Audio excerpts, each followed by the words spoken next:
our next contestant is a freshman from Asheville, North Carolina. He is double majoring in communications and unicorns. Ladies and gentlemen, please put your hands together for Mekiya Walters.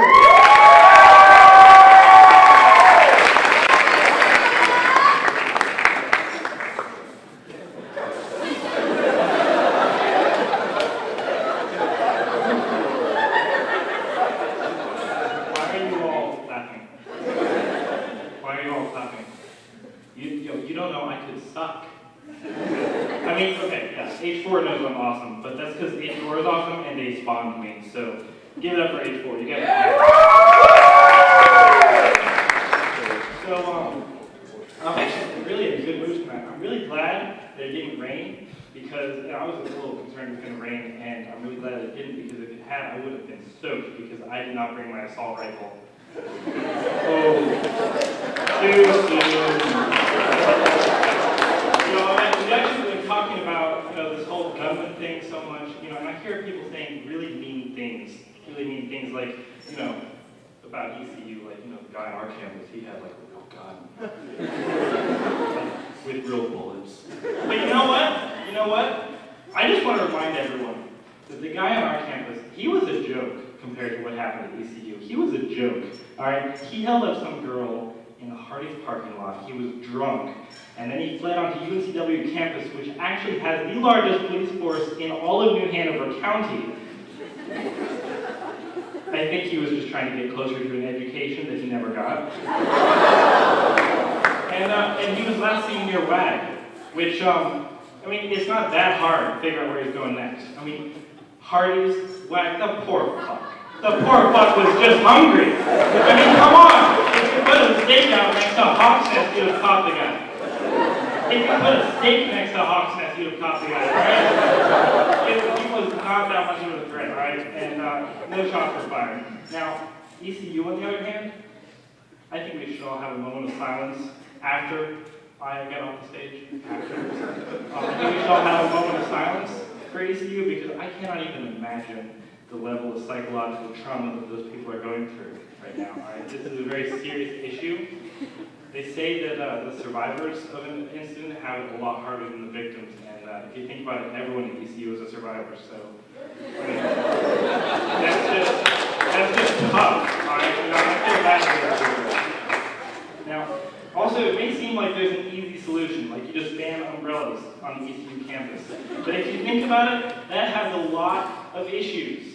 There's a lot of issues with that plan, all right? First of all, what happens if it rains? Everything is fine up until it rains. Then one day it rains, some guy gets wet, he gets cold, he catches a pneumonia, and he sues the school, and then everything breaks down, all right? So that's not good.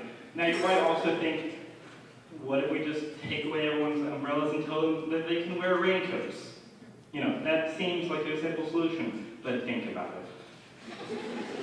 Think about it. Do you really want a bunch of people walking around in raincoats? Do you know who walks around in raincoats?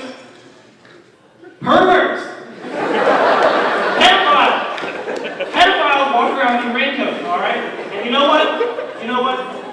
I know a lot of people say, people in raincoats are people too, alright? I hear that a lot.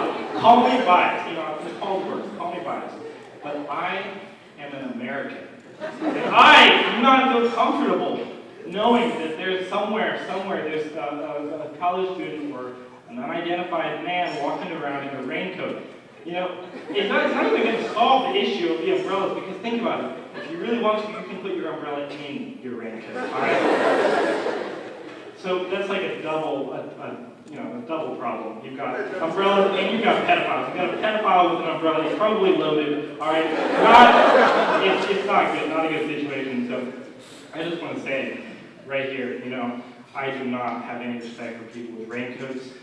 I don't think we should be affiliating with people with raincoats. I think we should create a separate community for people with raincoats. All right, I'm probably going to get a lot of flack for this. I'm going to take it, all right? Because I don't think that people with raincoats should be allowed on airplanes. I don't think they should be allowed on buses. I certainly don't think they should be allowed on American college campuses where American youths are trying to dress appropriately for American family style. And you know what? Here's what I have to say. If you're wearing a raincoat, then I hope God punches you in the dick. God bless America.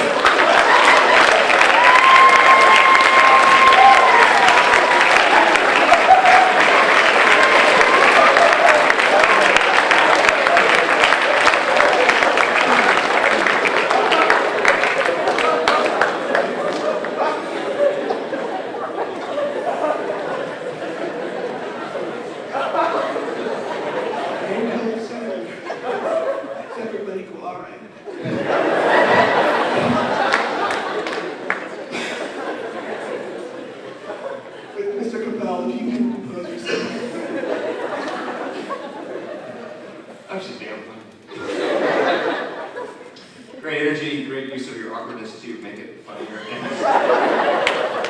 I'm with that just for a few more days. I'm done. Yeah, I don't even know what just happened.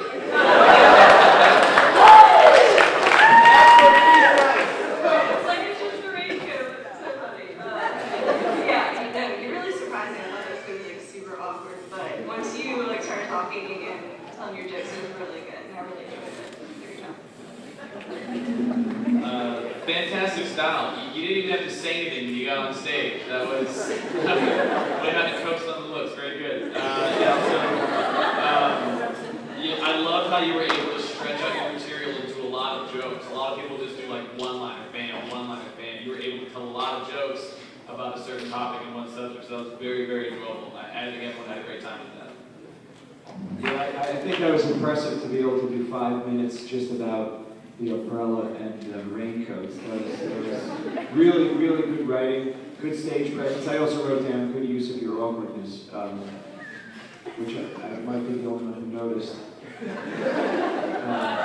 The only downside I would say was that you did use the F word, and again, and I'm not saying it's bad or good. I'm just saying if it's not necessary, you might want to just axe any.